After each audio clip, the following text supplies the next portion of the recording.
forces of magnitudes 3 units and 5 units act as 60 degrees with each other, what is the magnitude of the resultant? Sum angle between forces అంటే ఎంత ఇచ్చాడు ఇక్కడ 60 degrees ఇచ్చాడు. కాబట్టి మనకి ఏ formula use చేయాలి ఇక్కడ మనం r equal to root over P square plus Q square 2pq cos theta formula use చేయాలి. సో మనకి ఏంటి ఇచ్చాడు 3 p equal to 3 q equal to 5 theta equal to 60 degrees. So cos theta equal to cos 60 degrees ఓకేనమ్మా తీసుకుంటాము. Angle between forces equal to 60 degrees. కాబట్టి మనం ఇక్కడ ఏ ఫార్ములా యూజ్ చేయాలి use formula.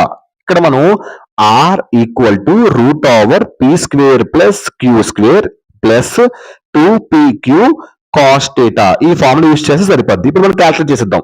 So r equal to P square అంటే ఇక్కడ అర్థం ఏంటి పీ స్క్వేర్ అంటే ఏంటి అక్కడ చూడు ఇక్కడ 3 కాబట్టి 3 స్క్వేర్ q అంటే ఎంత చెప్పాలి q అంటే ఎంత 5 సో 5 స్క్వేర్.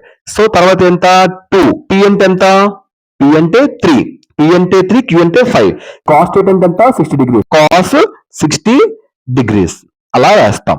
తర్వాత చెప్పండి r ఈక్వల్ టు 3 మళ్ళీ ఇంకొక స్టెప్ వేద్దాము. ఇక్కడ 3 స్క్వేర్ ప్లస్ 5 స్క్వేర్ ఓకేనమ్మా plus 2 into 3 into 5 cos 60 degrees అంటే ఎంత ఇంటూ 1/2 ఓకేనమ్మా కాస్ 60 degrees 1/2.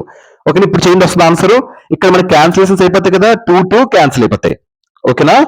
అప్పుడు ఏమవుతుంది r equal to 9 plus 25 plus 3 into 5 ఓకేనమ్మా చేయండి. ఇప్పుడు r ఈక్వల్ టు 9 ప్లస్ మళ్ళీ 25 ప్లస్ 3 5 జర్ 15 మళ్ళీ r ఈక్వల్ టు మొత్తం కలిపి ఎంత 49 రూట్ 49 అంటే ఎంత 7. సో ఫైనల్ గా 7 యూనిట్స్ అంతే ఓకేనమ్మా క్లియర్ డన్.